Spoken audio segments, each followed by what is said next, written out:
What you opt for is people getting better at design, right? And that makes me think, should we also work together with designers in that process, or should we do all the steps ourselves as a maker? Yeah, What do yeah, you yeah. think? Well, a lot of teams don't. I think the journey depends on, you know, budget, appetite for change, culture, all these kinds of things. So a lot of teams, designer, like, why would I have them on my data team? If you're starting with that, then at best you're probably looking at getting training and trying to upskill your own team. Uh, Other teams that maybe have some more exposure to, they're a little bit more digitally native, whatever that means, or they have people that maybe have come from the software sphere. Having a designer in the team is just part of the three-legged stool of building great data products. You have technical leadership, usually in software engineering, it could be a data scientist, but you have some kind of technical leadership, you have product management leadership, and you have design leadership. Those three things are the cornerstone of building great software data products. And I guess the weird thing for me, having come from that world, is how that's not normal in the enterprise data teams when they are building applications and tooling. And some of them think because they're using Power BI or Tableau or some kind of BI tool that, well, we're not really building software. We're taking data and putting it into tools. And I'm like, the user doesn't care whether you hand built.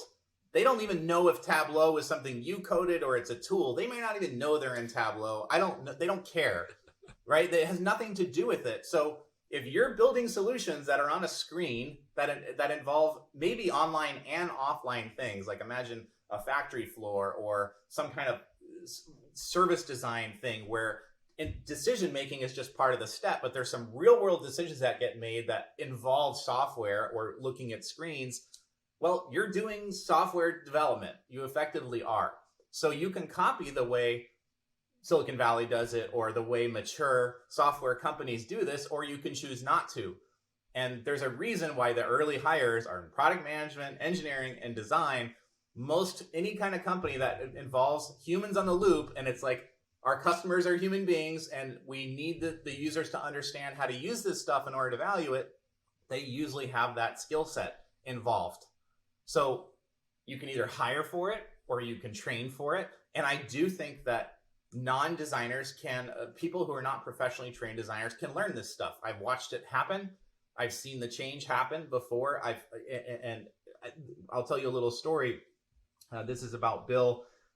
He was in one of my recent cohorts and my training cohorts. And I'm not saying this to like pump up my training or anything, but this like made my day. And what he said to me was he's at a consulting firm. So they do analytics and data science consulting, largely in community health in the United States. And all he told me was, like our clients already have noticed a change. And they noticed the change in the questions that we're asking them. We didn't just jump to the solution at the end. We started asking them different kinds of questions. And they literally thanked us. They thanked us for this because the session was so useful to them because they hadn't really articulated the answers to all these questions that we had. So we didn't have a shared understanding of what success meant. And it was a gift. It was not probing into business. It's not your business. Like I'm probing the hierarchy and your status is lower, so you shouldn't be challenging me and all this kind of stuff. No, it was a gift because it helped get clarity for everybody as to why are we here? What's the change we want to make here? Because you don't really want a model. That's not what you're paying for. And you're not paying for a dashboard and you're not paying for an app. Even though that's what's on the spec, and maybe the salesperson said, we're going to build 2 of these and 4 of these, and there'll be a model that tries to predict the following. That's not really what they wanted. They wanted the downstream outcome that they think is the promise of the app, of the tool, of the model. That's really what they're there for. That's what the value is. And if you don't do the proper probing and inquiry and really understand the problem space in a way that everybody can get shared understanding there, then you risk building yet another, as my one client called it, data widgets, more data widgets that may or may not get used, that may just go into the dashboard desert. And the next thing you know, there's 4,502 Tableau dashboards out there, not getting used. No one knows what they're for. And as one of my past guests said, the first thing I do when I go to a new job is I shut them all down and I wait for the phone to ring to see which ones are getting used.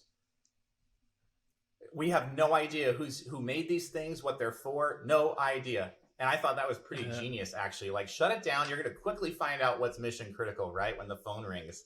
Great, let's get rid of the fat.